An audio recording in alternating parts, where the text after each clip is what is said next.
Welcome to Life List, a birding podcast.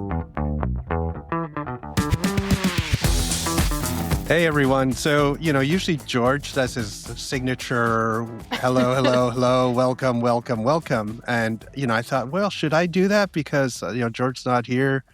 Then I thought, no, I would just kind of talk about it just to kind of make fun of it. So it's like, hello, hello, hello, welcome, welcome, welcome. We have to take our This is shots. Life List. Yeah, that's right. We're going to He's find not out if here. George listens to our podcast. I know he probably doesn't. It'll be like, December, and he'll be like, hey, I heard that, Yeah, So he's going to be like, Kristen heard this. Yeah, I know, she's going to give him the info. I know he's in India. I just don't know what part of India right now, and he's probably coming back in a few days. Something. Yep. I don't know either. George has been wandering around India for a while now. Yeah. And I was supposed to be there for part of that. So we'll get into that. Yeah, you were supposed to. In the end, I was supposed to be there for part of that. Yeah, you were. So Yeah, you were. This this ended up being kind of exactly the opposite 1 out of we 3. thought. Well, yeah, 1 out of 3, right? Although with a good contingent of Indian expert birders helping. So George is not alone. Yes. That's right. Don't be thinking, George is never alone. He's always has an entourage. Yeah, he's proved that in this case. Yeah. Yeah. Well, and from what I heard, they were seeing a lot of good birds, but I guess in his post trip up in the mountains, they were getting a lot of cold and snow. So we'll have to hear about that when he gets back. Yeah. Well, there was the Life List trip that the 3 of us planned, and that George and I were going to be guiding. I had a pre-trip to the Taj Mahal during the Holi celebration. I didn't make it there for any of that, so we're gonna kind of talk about what I've been up to. But and then George and I and a group of guides in India and a lot of national park staff and whatnot had this big group. We had 16 people for the Life List trip, and it went. All but one person made it there, and that was all because of flight restrictions and things that have been happening in the Middle East. And that's what we're talking about today. But this is Life List, folks. 2 out of the 3 of us, the ones who didn't successfully make it to India, are home and recording. So I'm Mollee Brown and Alvaro Jaramillo. George Armstead's going to be giving us a lot of recaps whenever he gets back because, we haven't heard from him much. He's been busy and out of service. He's been busy. I know. He's been like, I think, enjoying seeing a bunch of new birds. There were some, tragopans and, sort of the high mountain pheasant-y kind of birds that he was sort of posting about. But, Mollee, before we get into your story, just to sort of, give a little, I know you've been busy doing other things. You haven't really been birding, but I just wanted to mention just my local birding here in the yard. Because I've only been here a week, roughly, after like really awesome trips and, Birds and Wine, Chile and Argentina, and earlier, Uruguay and Japan. So I've been kind of going back and forth. But it's like I left here when it was frozen, like the lake was frozen, and I came back and the lake was thawed. And it was so crazy to sort of be thrust, like spring happens so quickly that it was going, to me, it was amazing. Nothing in California shifts this quickly, like it does here in the East, And I saw, to give an idea, like there's the birds, but also like suddenly I could see some snow in one section of my walk, and then chorus frogs were calling, like, boreal chorus frogs. And I was like thinking like, wow, like the frogs are calling, and, and woodcock are arriving and all this just, crazy stuff. But one of the things that has been just, to me, like it's floored me, and I think it's because I've never in my life been in a place where this is possible. I've had migrant Bohemian waxwings. Like every day there's a good migration morning. Whoa. Like hundreds of Bohemian waxwings flying over. And I was just thinking like, wow. What? And they're all going west, and they're streaming through right at sunrise.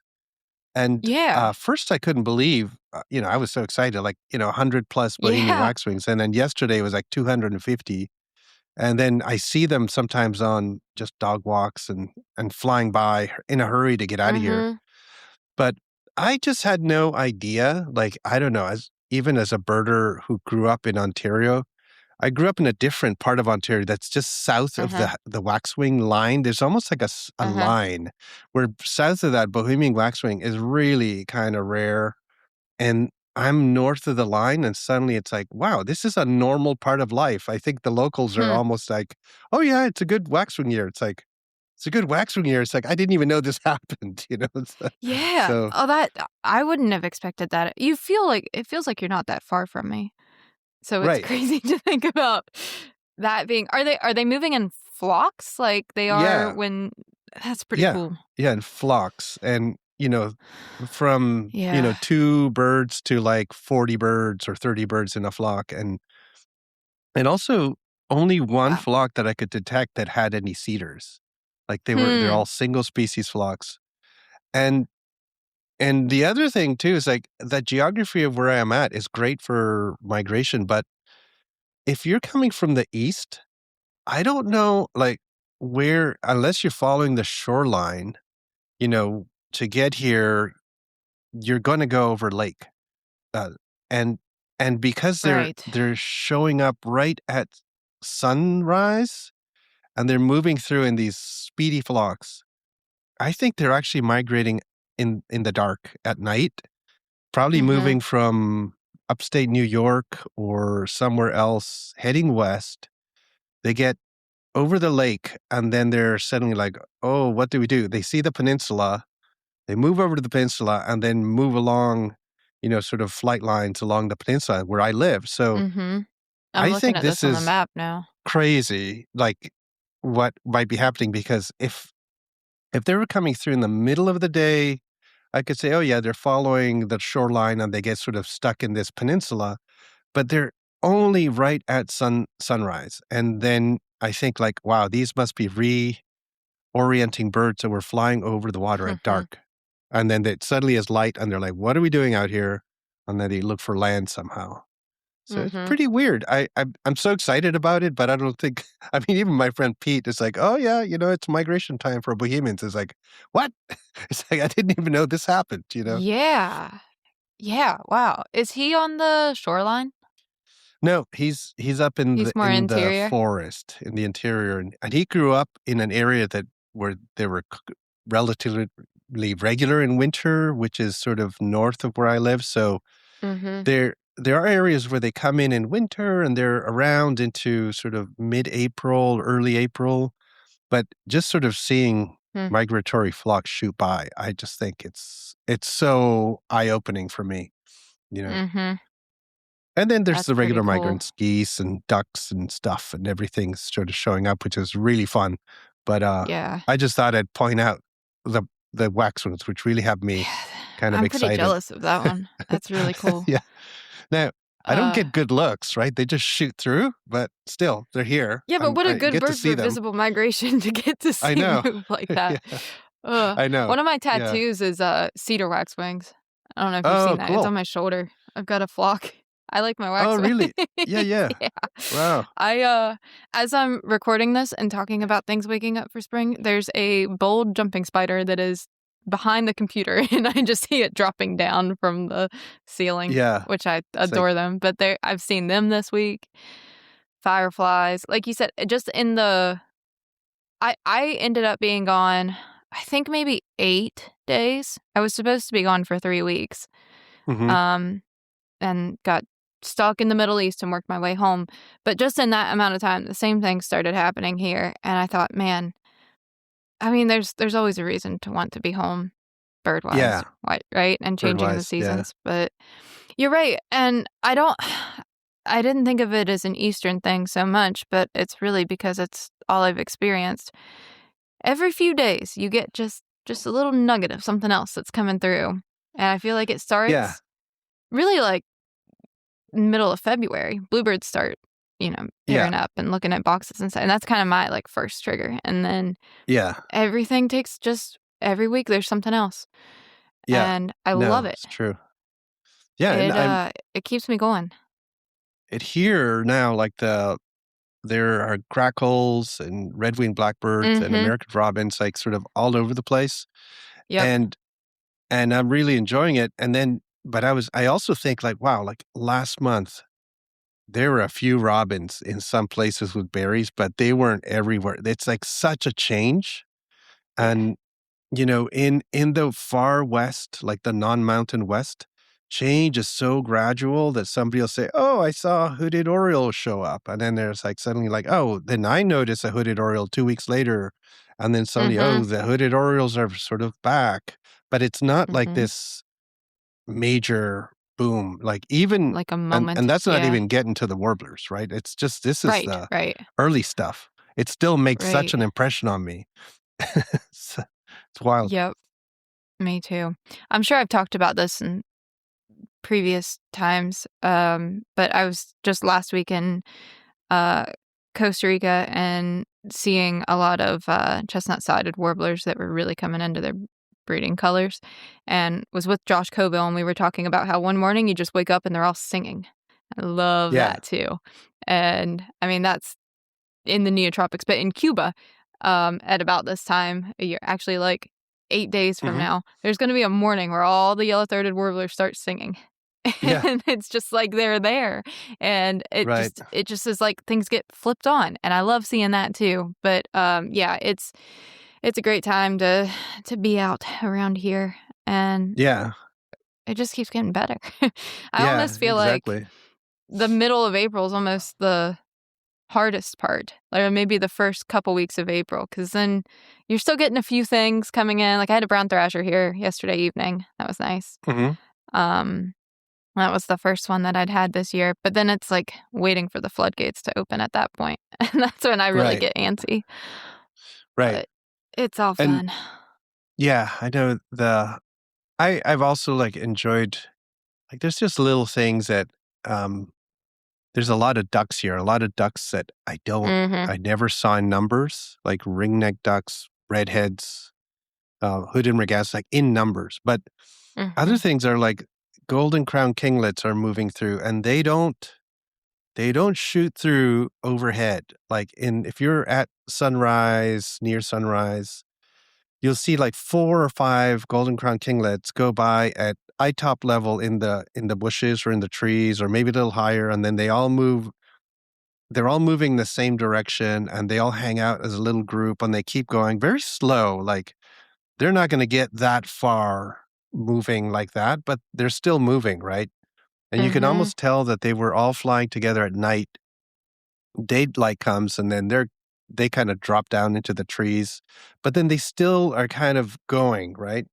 And it's so different from robins, that robins are like way up high, and they're concerted movements in one direction, and their true like visual migration is happening. It's clear cut. Blackbirds as well, gulls. But the kinglets are equally visual migration. It's just that they're doing something else because they're little tiny guys, and they can't be up high, if you're, if there's sharp-shinned hawks around. So they just do it in a different way. And it's just all of that is really neat to see, right? Like it's all different biology that I don't, I only would get to see this kind of thing when I travel to a good spot for migration. Now it's like, oh, I can get up early in the morning and kind of look out the backyard and see what's going on. Right. And you're seeing it daily, and you're not just getting a chance to go visit somewhere for a long weekend and get a few days of it. So you're actually getting to see the transition too. Right. And when today it's rainy and it's kind of cooler, and it's like nothing's going on, and you're like, okay, migration shut down today. So that's also interesting to see, right? Like, it is. It's like, it's all, the whole system is happening, but it's like in spurts, right? Depending on weather. So. Right. Yeah. I think our weather's, well, we don't necessarily have the same systems coming through, but I think similar deals where it just is changing so quickly day to day. And even just the amount of chorus that you hear in the morning, depending on the weather, is varying a lot. No, it's totally. But hey, so let's go back. Let's go back, and I hope this won't be too traumatic. I hope No. you know. Nope, not traumatic. It had a big impact on me, but we're good. So we go from like all three of us are going to go to India. Things shift in my life. I move out here. I had to I couldn't go and had to do a bunch of other things. And then you guys are going to go and meet up with folks, your local guides and folks in India. And, you got to do a big, huge, long flight, right? And there's only certain ways you can get to India. And that's a setup I'll give you. That's where all right. So where this podcast left off, George and I recorded with Bonner before we left. And that's exactly what we talked about, because that was the plan. I was going earlier. Like I said, we had this main trip in Assam, India, sort of safari style. We had our big groups. We had a pre-trip and a post-trip. And the pre-trip was the kind of north central India wetlands, Taj Mahal during the Holi celebration. I was really excited for it, and I was leading that one. And it's a long haul to get over to India. And my plan was to go a few days early, mainly because I don't know if we've really talked about this. You do this all the time. You switch sides of the globe often. It takes me forever to change time zones. Oh, the time zones? Get back on track. Yes. And that was the main thing. I was thinking, I was going to be leading trips for, I don't know, like 19 days or something in a row. And so I wanted to go a few days early, mostly in case there were any flight issues, and to make sure that I had like 4 or 5 days to switch over my sleep schedule.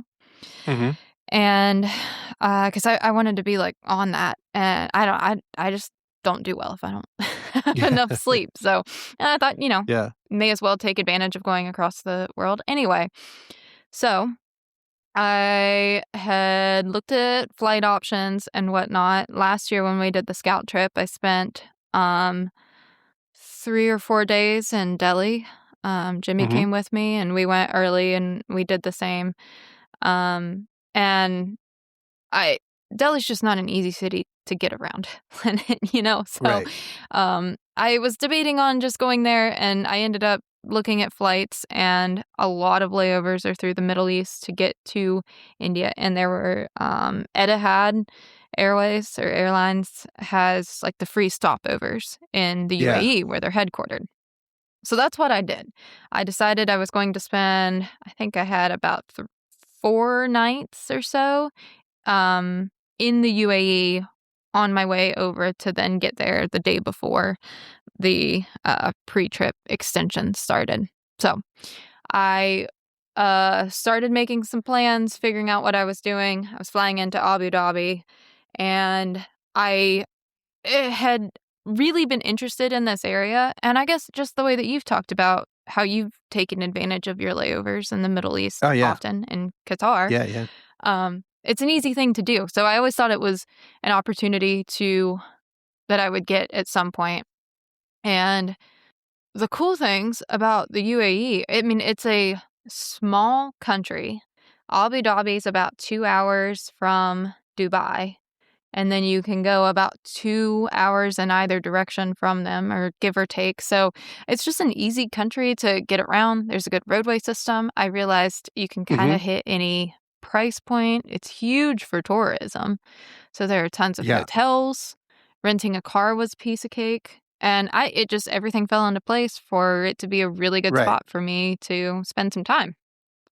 And, I mean, I should sort of say, like, even though I've been in Qatar, like the layout of the Middle East is a little, it's kind of complicated. I always have to look at the map, but I should mention like the sort of Arabian Peninsula, right? Like the big, huge thing that looks kind of like a shoe I mean, it's like a boot. It's mostly Saudi Arabia, right? Most of it Right. is Saudi Arabia, and then way up to the north, you get like Jordan and Iraq. But around the Persian Gulf, right, the water on the northeast, that's where everything is. Or everything. It's where all the airlines go to. Qatar, UAE, Dubai. It's all kind of around that bit of water, which, I mean, just to sort of give people, it constricts up towards the north, and that's where all the trouble is happening now, right? Yep, the Strait of Hormuz. The Strait of Hormuz. But I just thought because I know we hear all these places, and even Oman is like, where the heck is Oman, right? And that it's on that peninsula, but over down more towards the far east and south, right? So just to give people an idea, like it's actually a big place, but a lot of the airports and stuff are in a relatively small, like from Dubai to Abu Dhabi to Qatar. It's actually not a huge part of the world. Like it's probably only about 200 miles, right? Between if like that. From anyway, all of them. Yeah. I thought I'd kind of talk about this geography because I'm always confused by it. Right. Me too. And all the more reason for me to be really interested in this because it's just an area of the world that I've really struggled to grasp, like geographically, culturally, all of it. And I am 33, traveling by myself, a woman, and I asked a lot of people too. I got a ton of contacts in the UAE. It was so much fun to just meet people and kind of loosely plan ahead of time and ask, like, does this make sense? And everybody said, totally. Like, it's a very safe place to go. As a woman, I have no restrictions on, renting a car or anything like that, that it would all be fine. The other thing that I want to talk about that we can kind of touch base on as we go is that this was during Ramadan, which just ended, and it's a month-ish long, give or take. And the big thing that's happening on the ground in Ramadan is that there's fasting from sunrise to sunset. And I ended up in the UAE, Oman, and Egypt on this little route and got to experience Ramadan in 3 different Muslim countries. And it was really fascinating to see the differences too. But the UAE has so much international tourism that everyone that I was talking to when I was preparing for the trip, I was saying, like, is it an issue to, I don't know, are things closed down so much that it's hard to get around? They said, no, it's fine. Don't eat or drink in public. But even like restaurants are still open. So there were plenty of places to go. So that was kind of it. And I am not, I am really, really good at planning ahead for trips, but I like kind of winging it on my own. I don't think I'm a bad planner. I just kind of like having, some time to wander. So I didn't have, I had 4 nights and I ended up finding this place that I booked, that actually said it was a tent camp. There are so many all-inclusive resort-type hotels all over the place around the UAE. I mean, you can get to those easily.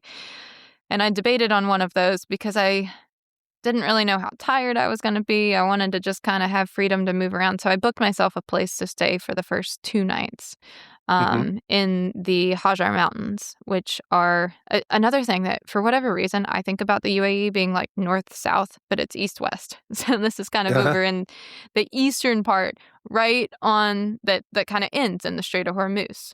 So there's the majority of the UAE's Arabian Desert and, the dunes that you're picturing and those kinds of things. But then this mountain range cuts through the extreme east. They're gorgeous. It was so cool. So I decided I'd spend a couple nights there and then just decide where to go from there and where I'd spend the second half of my little solo jaunt because it was really easy to book stuff on the spot and whatnot. So that is what I did. I landed in Abu Dhabi at like noonish that time and got my car, hopped out. There's a lot of mangrove habitat along the coast, which is so cool. Yeah, it was awesome. Yeah. And there's a lot of access right from the airport. So I just popped over to kind of the closest area that had some mangroves just to get my sea legs and stretch and decide what I was doing. And then I had like a 2.5-hour drive to the mountains where I was staying that night.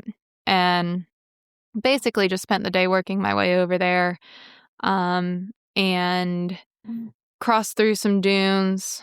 Saw a lot of camels. I was so excited for the first camels I saw. They're everywhere. But they're, they're I'm forgetting now. They're, reintroduced and sort of feral, but they're kind of like white-tailed deer all over the place, and some are managed herds, and I don't really know. Right.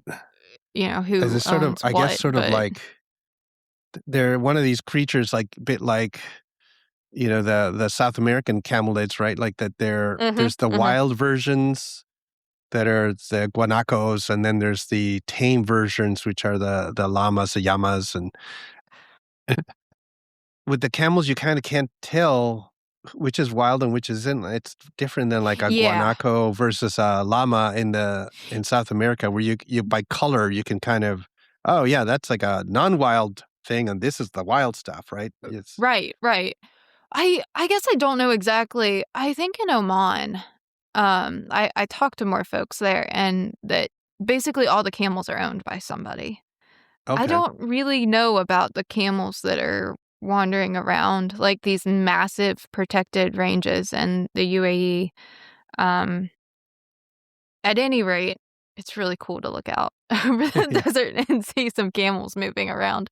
And there were plenty of times in that stretch where I was just like walking anywhere, and there are just a bunch of camels that you're kind of weaving through, and they just ignore you. And you're literally just cutting through a herd that's passing through.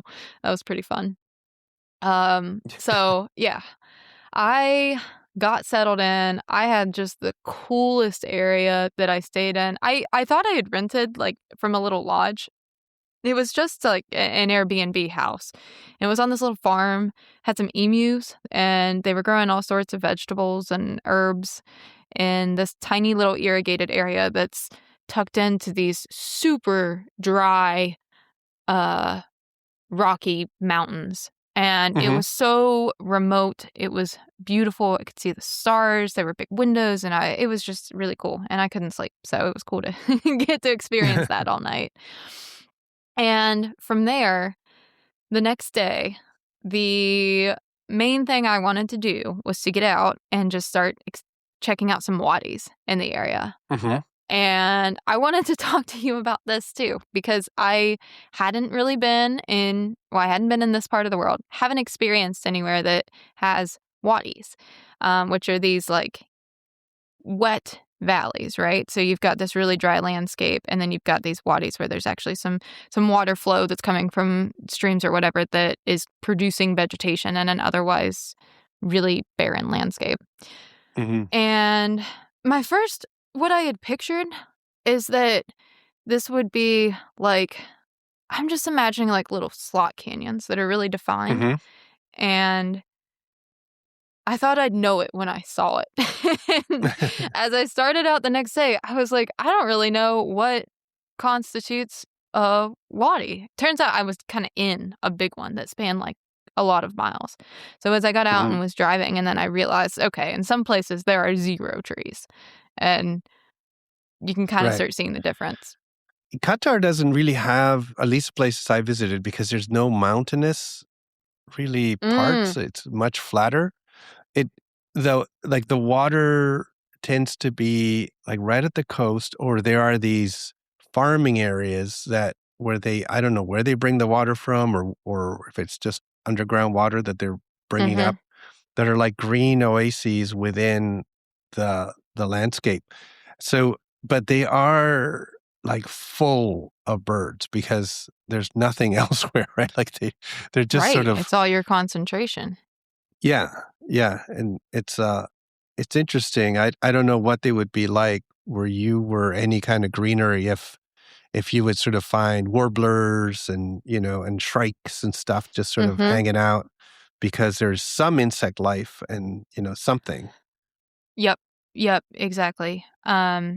Yeah, that next day I just started, and I took a walk on the road that I was staying on, and every so often there'd be a house or a little farm or something. And yeah, there were actually a couple little like ponds and, like human Mm-hmm. irrigated areas too. They all had signs up anytime you passed something that said like any sort of drainage system is something that's meant to be enjoyed by the public. Like, please respect it, wander where you want. I thought that was really cool. Mm-hmm. It was an area that just really um had it just felt very accessible. I felt like I could go Mm-hmm. anywhere and nobody was gonna like yell at me to get off their lawn. and, Yeah. and Yeah. that was pretty fun. But it was super birdy where I was. Yeah.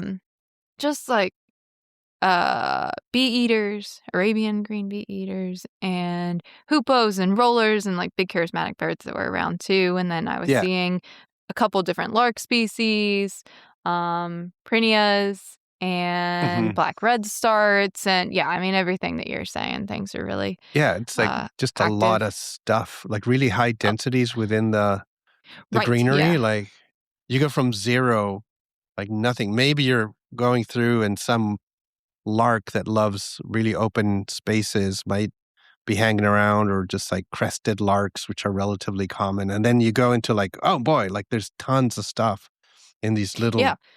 dry shrubs, The number of birds was really impressive, and just like the amount of bird song, and yeah, I thought it was really fun. I think that the species levels in some of these places like this, and like we've talked about in Chile, I think are kind of the most fun for me. I feel Mm-hmm. like I can like get to the point where I'm getting a really complete list of the birds in the area pretty quickly, and it's like enough to keep me entertained and be challenging Yeah. and some IDs to sort out, but few enough that I can actually get to spend like time taking in each bird and feeling confident about what I'm seeing, and I just love that. And I was having a great time just getting to just get out and go birding on my own like this. And like I wasn't talking to I wasn't seeing Yeah. anybody or anything, and just like being alone Yeah. with my thoughts, and it I really get a lot out of that. How would you eat? Like, I mean, if you're just gonna have to stop for lunch, did you actually go back to where you were staying, or did you just stop at a little store and pick up whatever they had? Good question. Or Yeah. So the place I was staying, I mean, it was, I don't know, a 30 or 40-minute drive from anywhere that had any sort of market or anything. So they had told me to bring my own food in, and they actually had a little kitchenette in this place. So I just grabbed a couple things. oh, okay. Yeah, so I was eating there for the most part. I ate out, I guess, that afternoon. Um, and I had tried to read up on the whole like what to do during Ramadan and like what's acceptable for tourists and whatnot. And it seemed pretty like, especially away from the cities where it seemed like a lot more was just kind of there's just so much blending happening of people from different areas that I think the rules didn't totally apply, but I was really careful. I Mhm. wasn't eating or drinking in public, or like didn't have a water out in my car or anything like that, because it did seem like you were expected to kind of play by the local rules if you were there. Mhm. So, I at one point, this is gonna sound silly. I'm figuring my way out around there. But at one point when I was in Oman, I had been traveling around all day working on, and I stopped in a hotel. I hadn't eaten anything, and I was waiting Mhm. in a lobby for a little bit. And Oman was way stricter, and Mhm. way more conservative in how they were approaching Ramadan. So it seemed like it wouldn't have been a big deal in the UAE. It seemed like people might have been pretty mad at me in Oman. So I went in the bathroom stall of the lobby because I was waiting for my room to be ready, and I had like an hour to get. Yeah. I just went and I like ate a banana and some nuts in the bathroom stall because I felt like I needed to eat and wasn't. You couldn't Another do it thing, anywhere else?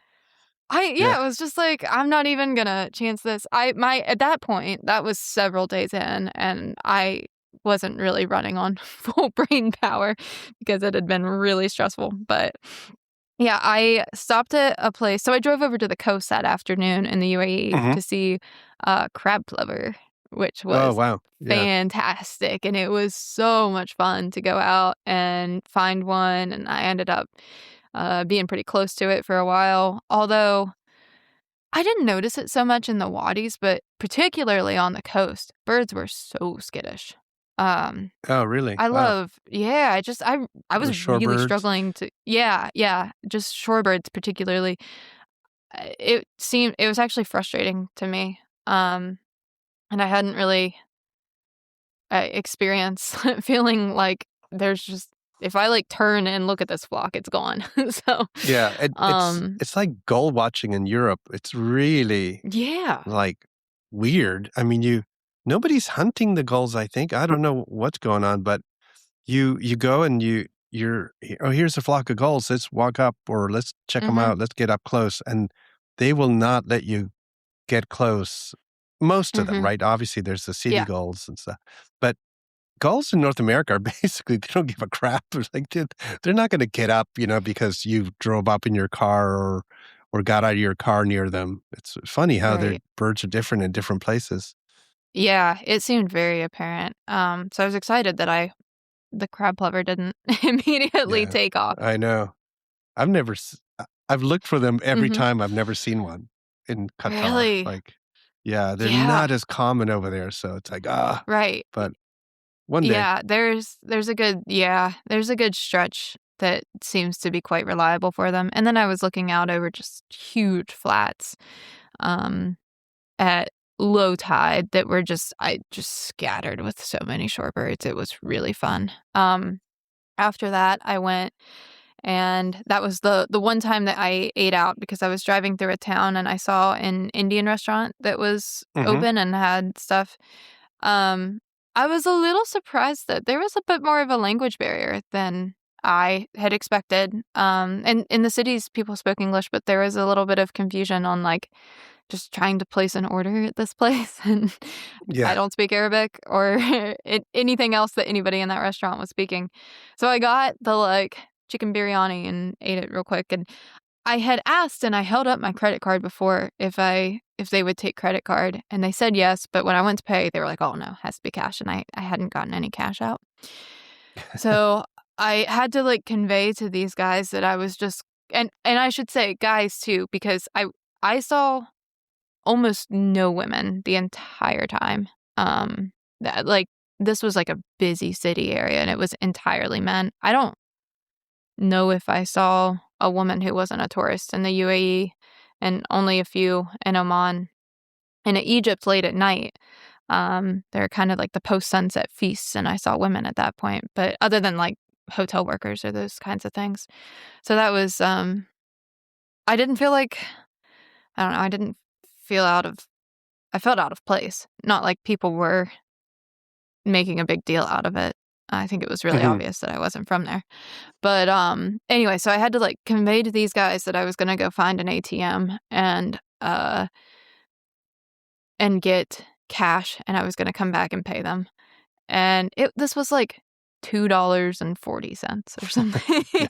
Yeah. But I, like, went across town and started having issues. I went to 3 different ATMs and then realized that my dang debit card had expired the month before.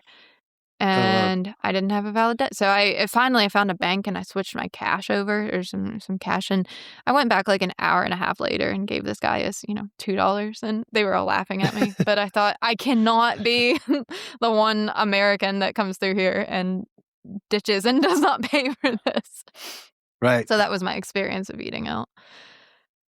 Yeah, there's Um so many things that are really weird and different that you have no idea until you encounter them that, like, mhm. for me, the one that I always laugh at is, like, so first time I'm there, I rent a car, and I'm listening to the radio, just like I'm, like, kinda zooming through all the radio stations just because, like, what do Mhm. people listen to here, right? What's going on? Mhm. And then suddenly the call to prayer comes down, like, Oh my the gosh. whole thing. Yes. And I'm in the car, and I'm like, "Oh, crap. Like, am I supposed to pull over? Like, or Yeah. do what do I do? Like, do obviously, I mean, like, what's the respectful thing to do?" And I just noticed all the cars kept on going, and I'm like, "Well, they're all know it's a call to prayer," and I just thought, "Okay, Mhm. I'll just keep on going." But I was Mhm. just I felt like some police guy would come out and goes, what were you doing? You're supposed to pull over or whatever. I have no idea. Like I didn't look, there's things you don't look up, right? You have no idea Right, how they right. work. Yep, you don't even think to check on that. That's a great yeah, Yeah. and, like, I'd never been in a place of hearing a call to prayer like that too, but it just rings through those hills or wherever you Right. are. You Yeah. know about it. That You was know about it. kinda hauntingly beautiful, but it was pretty cool. Um, Yeah. yeah, so I'm looking at the time and I'm realizing that So you're this on the can be a really coast. long story. So yeah, so the next day is where things kind of start my next full day there. So I just all that to say, I was loving this experience. I was on such a high. And I had talked to some folks and gotten some intel for this wadi that had just a huge system that I could just go out and hike. So it was like 30 minutes from where I was staying, so I'd gone out at sunrise. I was out there just kind of wandering goat trails. I didn't see a soul. It was beautiful. It was awesome. I was like cleaning up the birds that I wanted to see and had spent about 5 hours out there. And I, at one point, maybe halfway through or so, heard a sound that sounded like the breaking of the sound barrier and the ground kind of Uh-huh. shook. Yeah, yeah. And I was just like, huh, like Like maybe there's sonic some boom mining going kind of on out thing. here. Yeah, I mean, I really thought it Right. might have been like mine activity and really didn't think anything of it. Ironically, I started in the morning, which was like nighttime in the East, and I get the New York Times evening briefing. And I'd tried to read the news articles that were just updates on U.S. tensions with Iran that morning, but I didn't have good enough service for it to load, and I went off, and that was it. So, I had planned a route of just kind of driving a big loop, going to some mosques and birding some different areas along the coast and some irrigated lands, and kind of had all this mapped out. But once I got back to my car and took off, then I heard the first news of what had actually happened, which was that the U.S. had struck Iran. Iran had retaliated, and it started sinking in that that's what I was hearing was actually a missile that was fired. Right. The first missile that came, which I think there was quite a gap between that and, like a few hours between that and what came next, that was And intercepted somewhere over Dubai. and then at this point, are you thinking, okay, oh, there's this war, but it's actually really in Iran, and it's sort of I'm still kind of far away from it. Yeah, Is your mindset exactly. suddenly like, I got to get out of here, like I'm in deep trouble, or were you more like, oh, No, it wasn't this is that. sort of happening, but I'm kind of marginally Right. around? It was Yeah. it was that. So I was 2.5 days from having this short, like 2.5 hour flight from Abu Yeah. Dhabi to Delhi. And my first thought was, like, should I go drive to Abu Dhabi right now and like try to get an earlier flight? And then that seemed in that hour, Too extreme. like, yeah, yeah. Yeah. And I wasn't even like sure that what I had heard was a missile at that point or anything. So for the next few hours, I was kind of in the middle of this like loop that I was driving at that point. So I started to continue on birding, like, Hmm. everything is normal. And I thought, well, we'll just see what happens. I've got a couple days and I'm, 3 hours from where I Right. need to be at the airport. Not a big deal. Um, but as the afternoon went on, that's when more missiles started coming. And there's the very tip of the Strait of Hormuz. It's actually a disjunct piece of Oman. And Hmm. you kind of get up along the border there, and there's an area that I'd planned on birding that is right on the border. So I'd read that it was a little restrictive of like you had to have your passport, don't point binoculars at the border or anything. And as I was getting closer to that and was kind of checking the news every once in a while, I was realizing that, okay, this is serious. I shouldn't go over and like mess with people looking at my passport and deal with this like tension right now because everybody's on high alert. So Hmm. I went back to my place that I was staying at, and I guess it was getting toward evening time at this point, and things really, really started ramping up.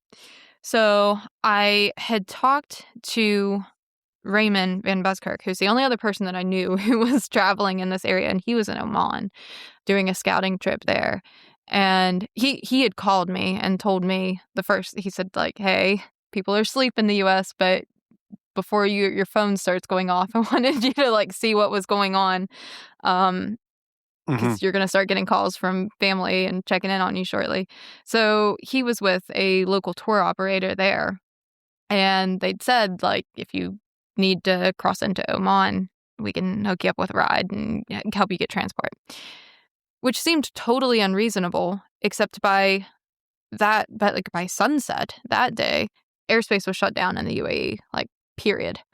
And then the missiles started going off. And I was, like, maybe 80 miles from Dubai and, I don't know, 120 from Abu Dhabi. I was not close to it, but I was so glad that I was staying in such a remote area because they went off all night. And it was pretty harrowing. I was, like, trying to drown out the sound of it. I had the curtain. I was trying to play music and, like, not hear it. And you are like, I arrived early so I could get some sleep, and adjust. And then now you're suddenly in the middle of a war. Yeah. Yeah, it's crazy.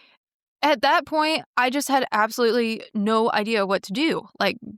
And it felt a little bit, that was, like, the start of, like, running under, like, the sliding garage doors in the movies as they're closing, and you have to, like, get through it before it closes, and then the next one's going off. And that's what started happening. So things were so horrible overnight. I think that first night there were, like, close to 200 missiles intercepted, and a couple of them hit. One hit a hotel in Abu Dhabi, a hotel in Dubai, and I think one actually, like, hit a spot in Abu Dhabi. And I was like, I cannot go sit at an airport all day that's actively being targeted by missiles to try to get out of here. Yeah. That's when it didn't feel like my life was in danger in this remote, house in the mountains. But it seemed kind of stupid to go sit at a spot that is being intercepted, because what happens if a few get through and things start happening? So I took my car. I made arrangements with this transport in Oman, who would meet at the border for a land crossing, would take me across the border, and it was like a 2.5-hour drive from there to Muscat. And I was already pretty close to the spot in the border, so rather than go back to the city, I drove to the closest enterprise that I'd rented my car from and just did a one-way car rental and took a taxi to the border and started this border crossing. And it was a thing where you went through and you exited the UAE and you got your stamp, and then you took a little shuttle, like, across the, no man's land, and then you checked into Oman. And a bunch of people, foreigners who were visiting Dubai, were starting to come over in waves that morning that were all doing the same thing. And from the stories I heard, it was really extreme. I mean, people were really shaken up from experiencing this over the city all night. And there were a couple women from Romania who had somehow got connected to the same company. So we had a driver that was meeting all of us. And Oman, I got to the border and it was, like, panic stricken, because there were just, like, hundreds of people starting to come in waves that were trying to get across, and they were not prepared to process that. And they weren't letting anybody leave or get into the Omani side until they had their driver with them, because they didn't have enough drivers. And this border crossing's, like, in the middle of the desert, and then it's hours to Muscat, which is kind of your closest city, and there aren't that many towns in between. So I guess they just didn't want a pile of people at the border with nowhere to go. So the driver was there with me. The women that I was with, I think, can maybe come in on a cruise ship. And I guess that a lot of times in those sorts of deals, or just when people get rushed when you're doing passport control, they don't always stamp your passport. So they hadn't actually got stamped that they were in to the UAE, so they wouldn't let them leave the UAE. So I had made it through, and I was just waiting for the driver so I could zip out. He tried to cross back to the UAE side to help them figure out how to get through this. And in the meantime, they got so overwhelmed that they shut down the border crossing to get into Oman. And I thought, oh my God, what am I going to do with myself? Where am I going to go from here? Your little bag? Yeah, I was. Yeah. Yeah. And I couldn't eat. And I was hungry. And I was just sitting there watching waves of people go through. People were tense. It was a stressful situation all around. Workers were tense. And then, they every so often they're called to prayer and everything just has to halt. And everybody leaves and they all go pray and then they come back and the chaos ensues. So I was there for, I think, close to 8 hours. In that time that I was waiting to just get a shuttle back to the UAE side to figure out where to stay or what to do or what on earth I should be doing next, they actually reopened the border for a little bit. And at the same time, the driver had gotten the Romanians through and they were on their way over. So I ran to the counters, as were hundreds of other people and families. And this was a lot of European tourists and people who weren't from the UAE who were trying to leave before the border got shut down. And eventually, after a full day of this, we made it out. And it was, I don't know, oh, wow. 11 at night or something when I got to Muscat. I waited until I got into the country to book a flight. I had a flight booked the next morning to India, and I was going to sleep in a hotel there and go. But airspace shut down in Qatar, airspace shut down in the UAE and Jordan and Saudi Arabia and all these other places. Oman was still open, but flights were getting canceled. And I just kept booking flights and they kept getting canceled.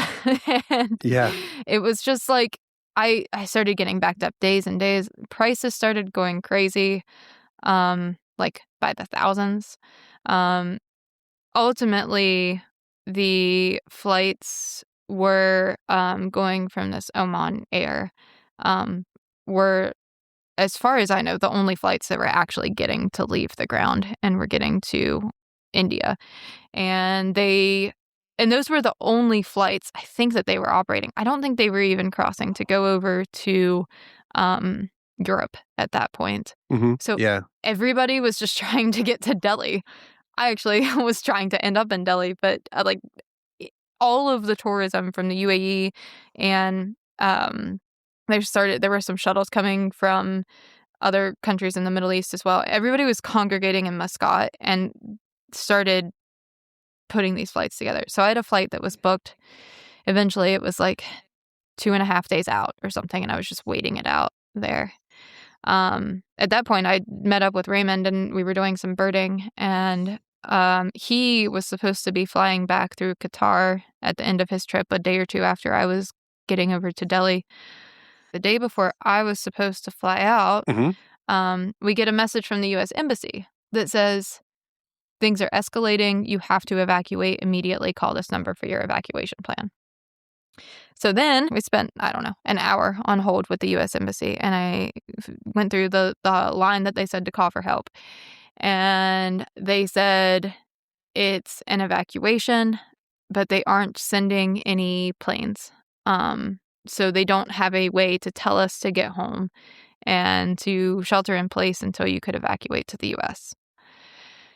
And so I had to figure out what to do at that point and what it meant to have that evacuation. And things were still going relatively normal on the ground there. I mean, they were going normally. I don't want to act like people weren't cowering in their houses or anything. But Omani seemed really, really surprised when their ports started getting hit with drones. And they started hitting different parts. So different sections of Oman's airspace were getting shut down, or some of their flight routes were getting shut down. And at the airport in Muscat, all these other countries started doing evacuation flights. So when I eventually made it back in there, they started, and Oman Air started setting up additional flights. So then a flight came up that booked to Egypt, and it was a Cairo. And then 48 hours later was, as far as I know, the first flight that was out of that whole area to go back to the U.S. So ultimately, that's the flight that I took home.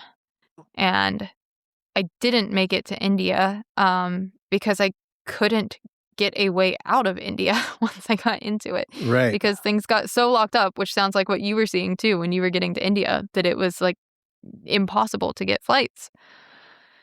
And that's when you were looking at coming, or to Thailand, weren't you?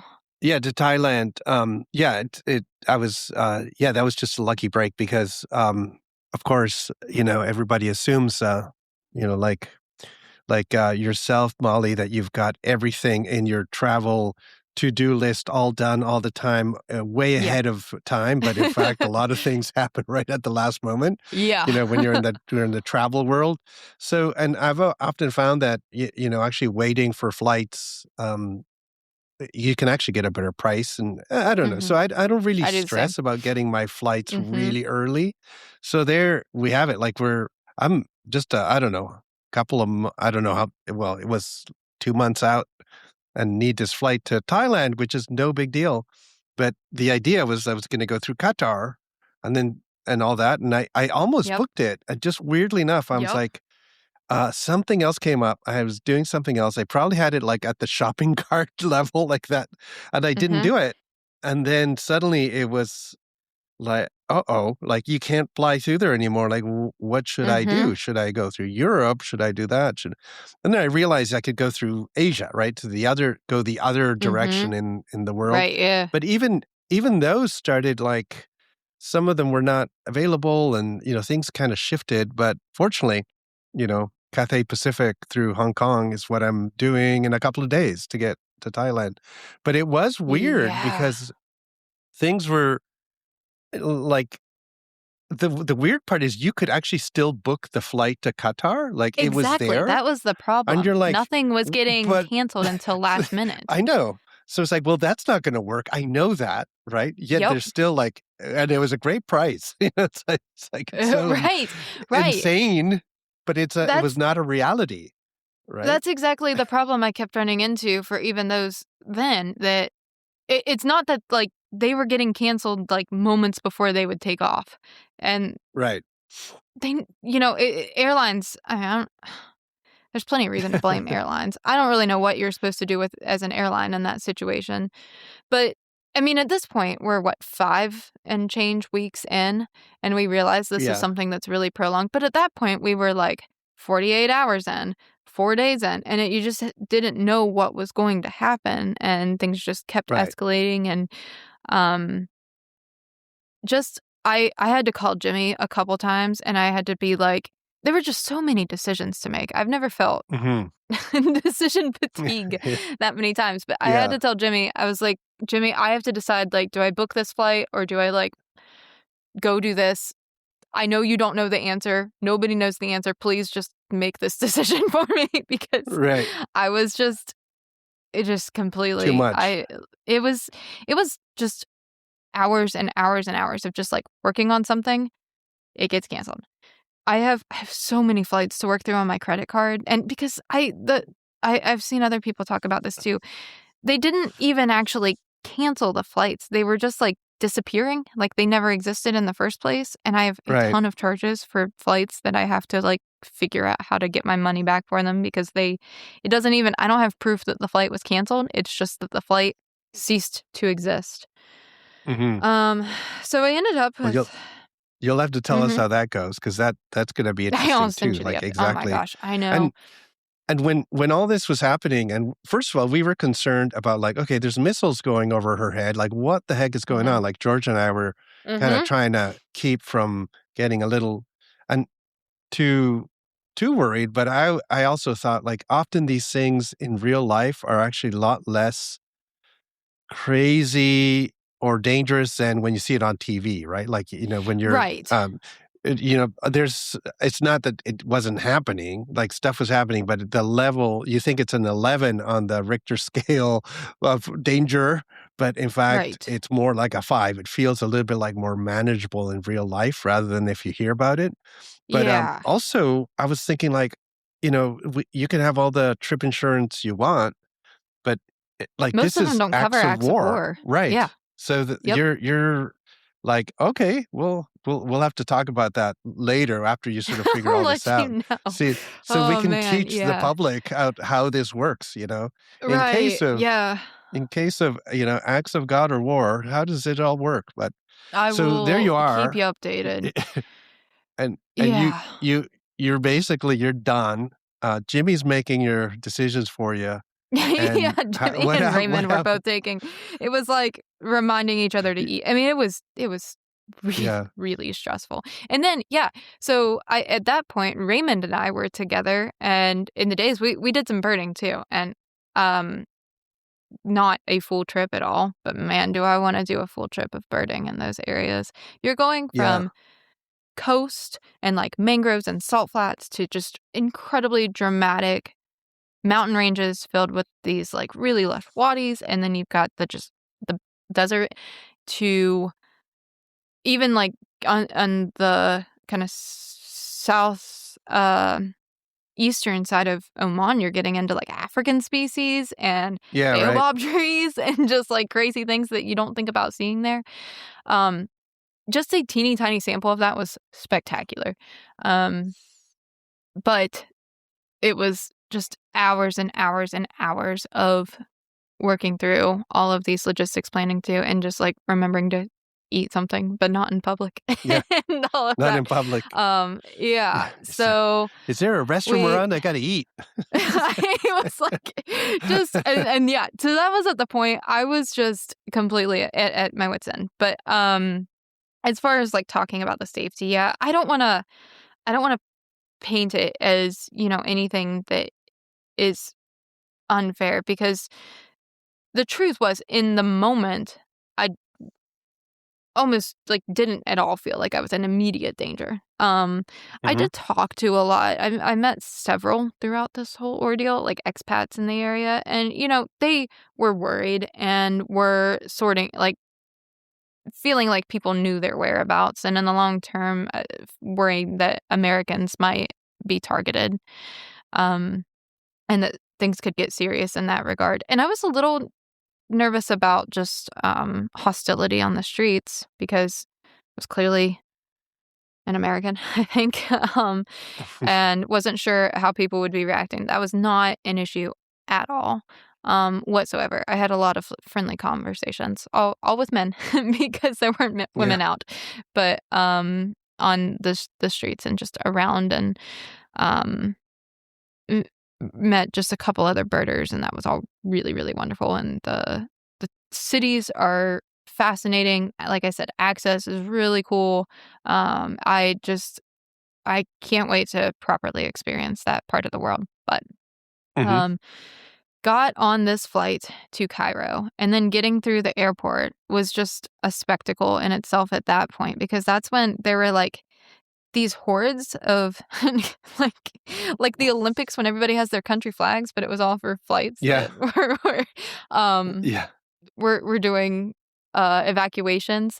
And so there were just like groups of people by country like running in like big units through the airport to Yeah. like get on these like one-off flights, and then like new flights were kind of popping up, and there'd be like, there's an emergency flight that's going to, I don't know, wherever. They were starting to be some other ones in Europe too. But we got on this flight to Egypt, which wasn't that far. Got to Cairo and had 2 nights at a hotel in Cairo before this flight that was going back to DC. And at that point, that's when I said, I'm not making it to India at this point. Yeah. From there, I'm not crossing back over the Central America, or Central Central Middle Asian. East. Yeah. Yeah, Central Asian airspace, Yeah. and going to Delhi. And that was when we were, and I mean, this was, I had a local guide with me for the pre-tour, or scheduled with me, so they did it without me for that, and we Right. had another site guide sub in. At least this was a group where, if there's ever a time to not make it, we had George, we had Surya, we had Paulab, who we'd all done the scout trip together, and a lot of Mhm. local guides already lined up, so that helped. Man, it feels horrible to miss a tour, though. Yeah. I was keeping up with the group chat and everything, and it was pretty sad. But I just, go figure, almost everybody on the tour had scheduled flights through Europe. So if you were Yeah. flying through Europe, you That's could interesting. make it there. Yeah, including George. So I that was good. I was surprised. Then later, I thought maybe not so much that Turkey wasn't like a option out, but I think like Air Turkey, that's like really global, doesn't compete very much in the Middle East because it's got such huge airlines, right? You got Qatar, the Etihad, the Emirates, like right. right. It's like that sort of doesn't. It's that part of the world is so. I mean, I think that's even a thing to talk about. Like for those who haven't been there, like, and people say like, why would you ever go through Qatar? Like what, who folks that don't travel, the airports are immense. Like they Oh my are gosh. some of the world's biggest airports with hundreds and hundreds and hundreds of flights going, in and out. So like when I want to go to South Africa, one of the best ways to do it is actually to go to Qatar and then south. Or if you were, using Emirates or something, and it's such a huge hub of world transport, that part of the world, and it's been sort of fostered that way, and that's why all the big soccer teams have these airline, Emirates and all that, like, and a lot of people don't travel to that, or are going just north south in the Americas, don't ever get to encounter these airlines, but the amount of disruption, not even if you're in there, but elsewhere, was massive. That's one of the reasons why, for me, it was like trying to find flights was suddenly like, oh wow, like one half of the connections are kind of gone, right? Like, yeah, completely. But not only are they gone, they're still showing up, and you have to filter through them. Yeah, you have to like ignore them, right? Yeah, so, I think that Istanbul. I think the airport shut down. Okay, I don't think that was an option. Too. Yeah, I don't know if airspace was shut down, but I think flights were entirely shut down to go there. Because I heard a lot of folks that were trying to get through there and couldn't. Now, so birders are really good at like things go wrong and you still get out to go birding and see a few things and stuff. And like we kind of, but did you get to see the pyramids? I got to see the pyramids.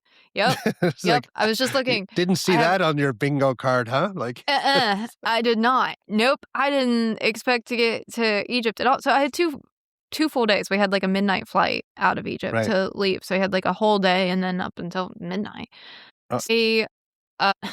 Cairo is a massive city. Stayed at an airport hotel, and you could go into the city to kind of see different things. And they have, it's a piece of cake to schedule an excursion. I have said how like exhausted and stressed I was at this point, so I don't want to be overly negative about this. Cairo was it was the hardest city I've ever navigated. Because of the amount of people that are trying to like hassle money out of you for everything to a really extreme level, including like the workers at our Marriott hotel were like horrible.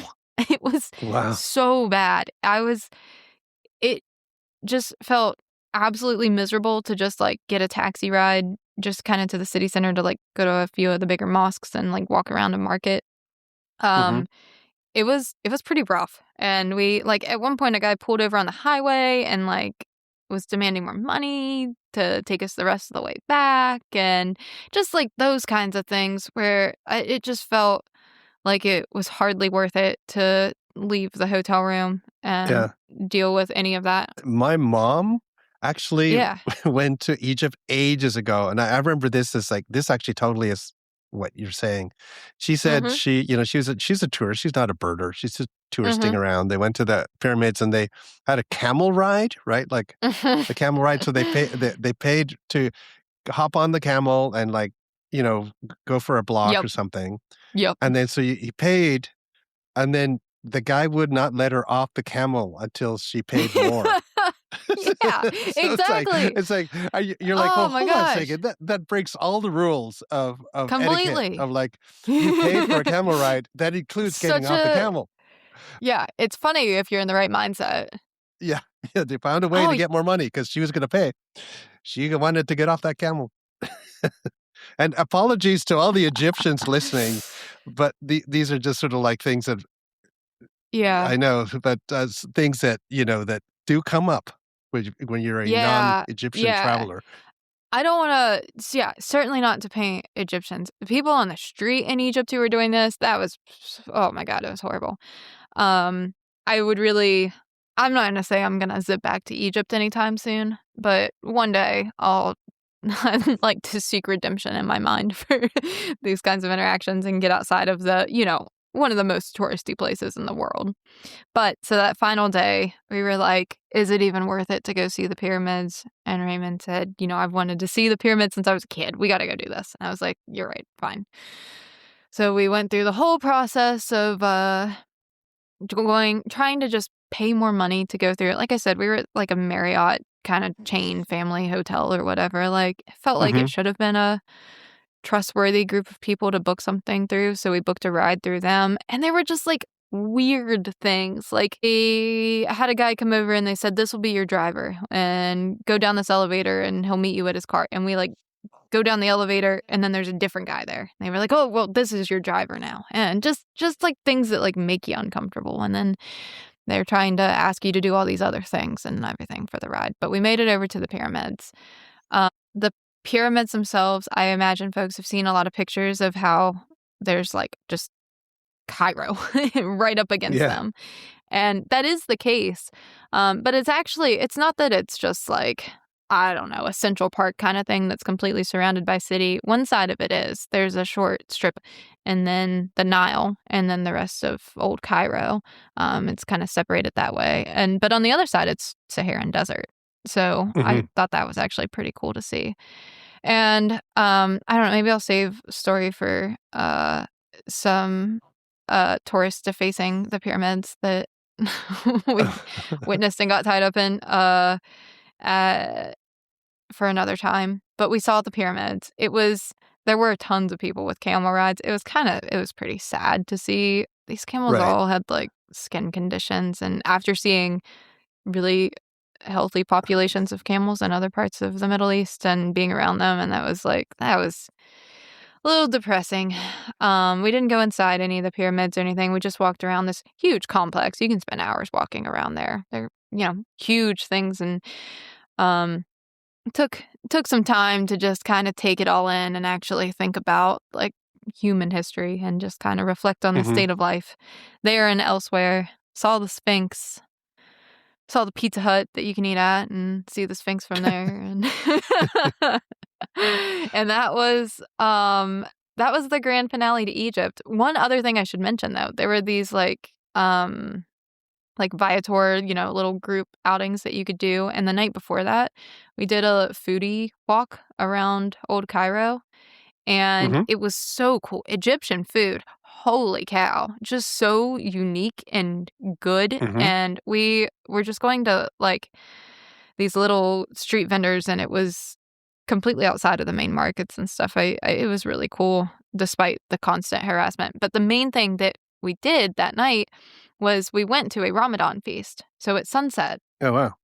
You were talking about pulling over when the call to prayer goes off, but on the highways in Oman and whatnot, everybody pulls off at sunset and they break their fast with some dates and some milk, and then they have a little feast, and everybody would just be sitting along the interstate. As I was on this transport back in Oman to Muscat at sunset, was seeing all these families like pulling out picnic stuff along their big highway system, and it was really cool. And in Egypt, the street just like erupts, and like people carrying like these like 8-lane highways, and everybody's got these like juices and foods, and they're handing them out through the windows to all the different people in cars. Really? Yeah. And then they set up these whole like street festival type things where there's these massive feasts where they bring out just tons and tons of food and music, and people are in really elaborate dress and are playing all these things. They have all these different dancers. When it was the most incredible experience. And that's when I started seeing women for the first time in public, was women were coming out for these too, and kids. And it was as horrible as all of the experiences were together. There were so many good points, but that just like explosion of food and color and music and celebration in a place that felt so foreign that I had no idea I was going to end up in was really, really special. It was awesome. Yeah. So that was a real highlight too. And that I saw 8 That birds in does sound Egypt. cool. 8 birds. 8 I bird bet. species in Egypt. Did a little better in the other Yeah. countries. Right. And That was my you know, story.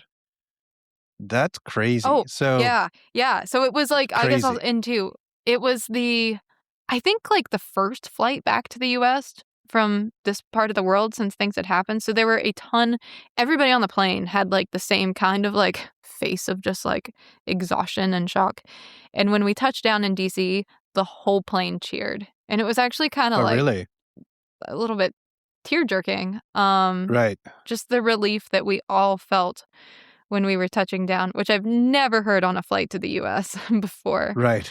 Right. That was everybody had some version of that story they were telling too. Right. And then I was home and I Yeah. slept a And ton. it's ironic in some ways. I mean, that everybody is happy to be back home, yet home is what caused the problem. Like, Mhm. Oh, you I know what I know. mean? Yes. Not you, not everybody, Sure. but it's sort of Yeah. like there's this sort of like uh, irony in the whole deal. But it's home is home, and Mhm. also like the I heard from people that I was sort of following who were birders and so forth that may have had may have been in living in the UAE and stuff that they were really really like you said like the f- this idea of like there was a phone call to be made to Mhm. the government that said you got to get out of there, and all the other governments had some kind of setup to get their people out Mhm. except the US.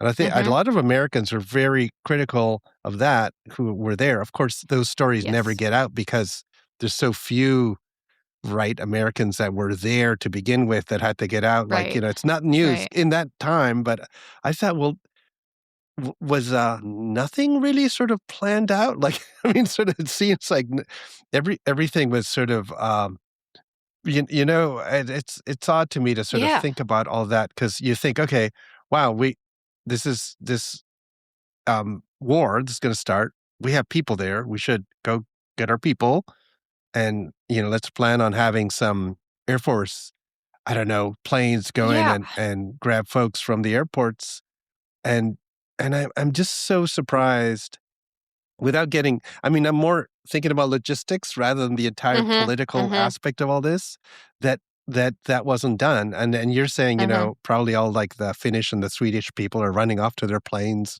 and then They you're were. like, All of them. "What the heck? What the Everywhere else. heck?" No kidding. "Where's Yeah, my it plane?" was exactly. I didn't run into any other Americans other than people that I was seeking out in the Right. UAE. Like, I didn't run into any American tourists in the UAE or Oman. I'd been connected with people there and, that sort of deal. I actually met a couple different American tourists in Egypt. Uh, Go figure. I find it really fascinating. I feel like birders think of Egypt as like a place you cannot go to, but Mhm. general tourists, go to Egypt from from Yeah, the go US, there all the like, time. Right, way yeah. more than I think than Oman.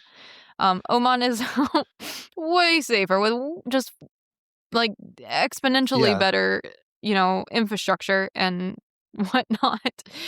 But, yeah. yeah, I am really thankful that I got to, have some of those perceptions for myself on the ground. But, yeah, just I mean, it took weeks for evacuation flights to start coming Right, through in right, to those places. And the missiles and the drones did not stop. right. Um, There yeah, yeah. how bizarre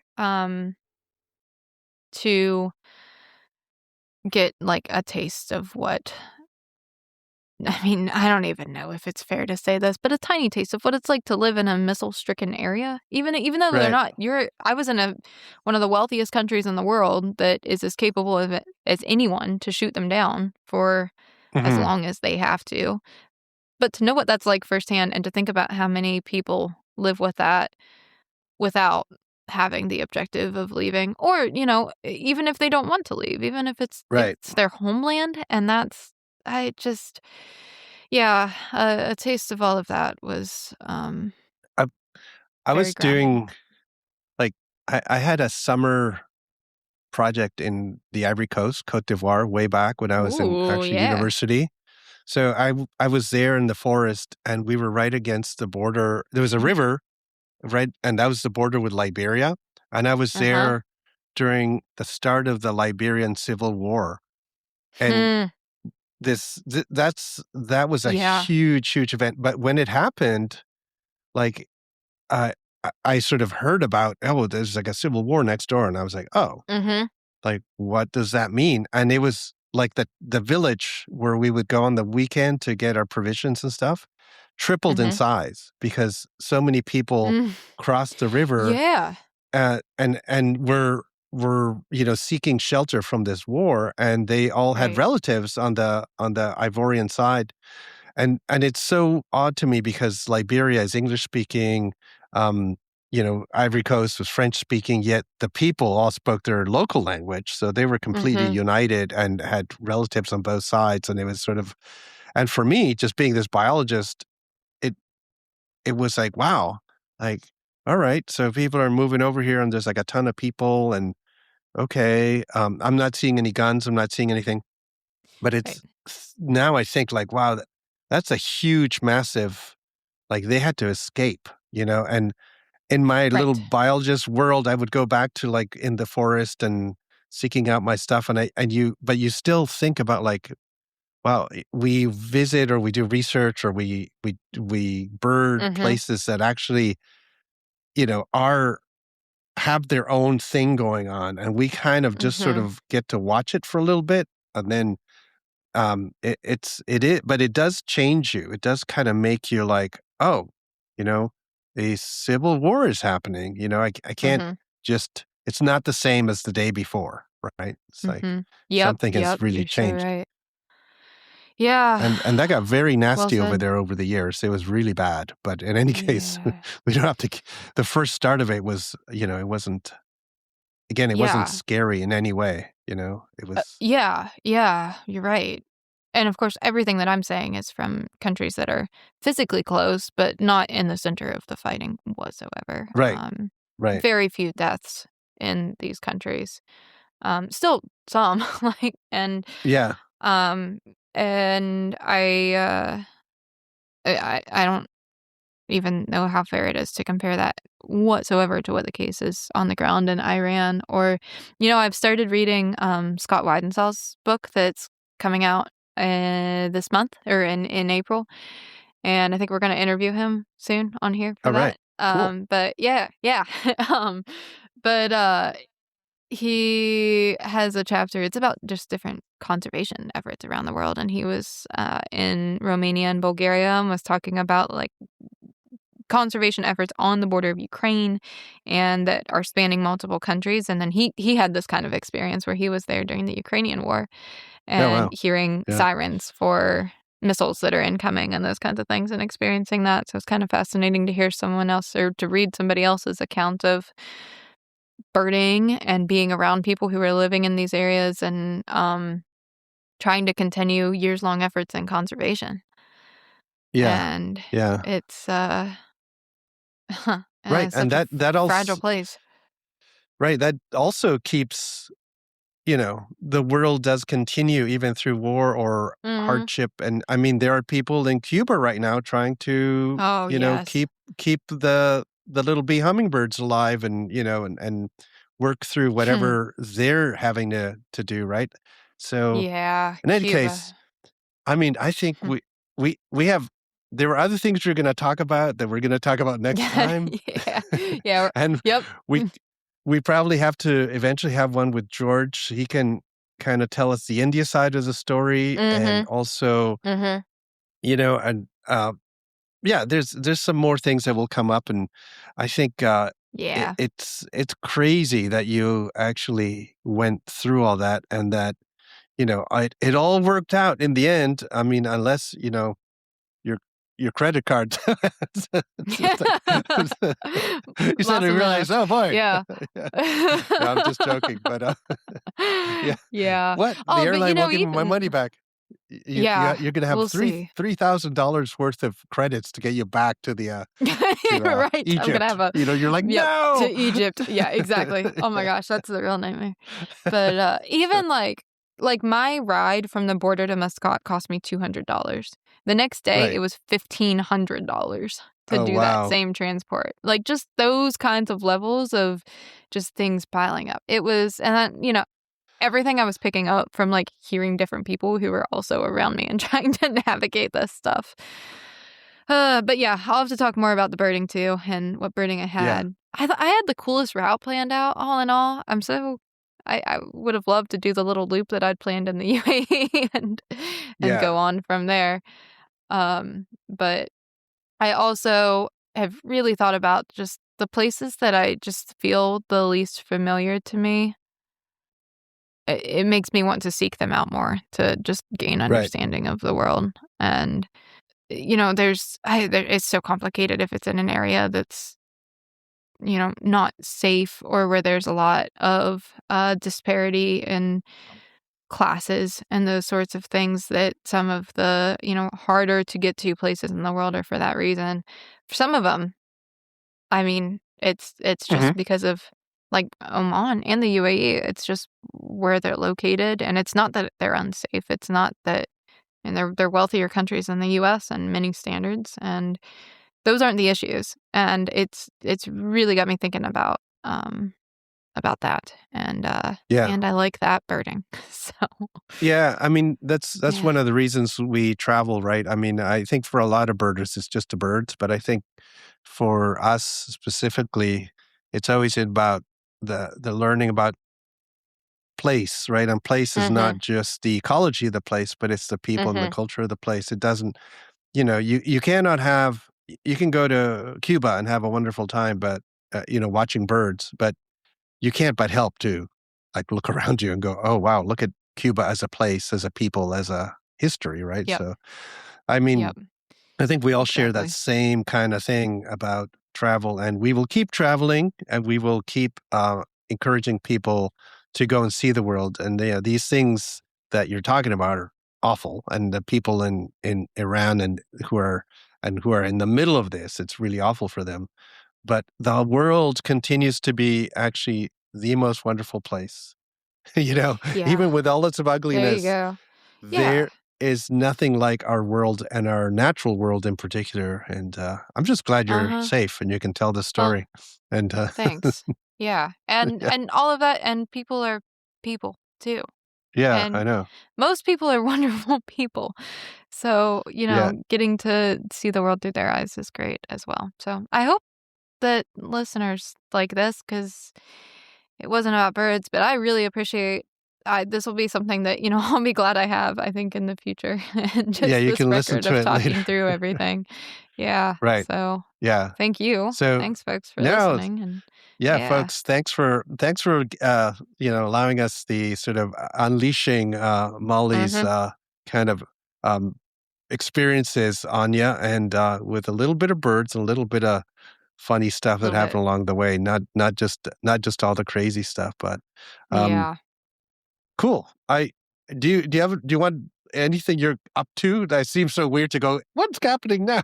Like, but Good question. uh, In d- that regard, I really wanna post a lot of pictures. I took right. pictures, you know, of, like, birds and stuff throughout, so I'll make sure we plug that in the newsletter for Life List or something, Okay. because I just really want folks to see what life is on the ground there, so I tried to capture a little bit of that. Oh, Yeah. what else am I up to? Well, listeners who listen regularly know that we've been, kinda in the midst of our busy season, all 3 of us here, so we're getting back on track, scheduling more episodes. Um I think other than that, I'm in the US for a lot of festivals and events over the next few months, and Mhm. Yeah. my next tour isn't until early June. So, I think I'm good. All How right. about you? Yeah, I'm gonna go to Thailand, so that's happening, and I'll report back Yeah, on Thailand. I'll report back on the other trips that we've done too, because I haven't had a right, chance to talk about them. But right. yeah, we might actually have 2 spots open for Galapagos this summer. They may end up being booked, but if you're interested in Galapagos this summer, Alvaro at alvarosadventures.com, and let me know. I'll let you know if those spots are open. But otherwise, I'm going to go to the Kachmak Shorebird Festival in May up sweet. in Homer. Oh, so sweet. I'll be able to let you know what that's about, Yeah. That's and do click on it. There's time if you're like, oh, I always wanted to go to Alaska, check it out. We can go see some listeners over there if you're going to be there in May. Yeah.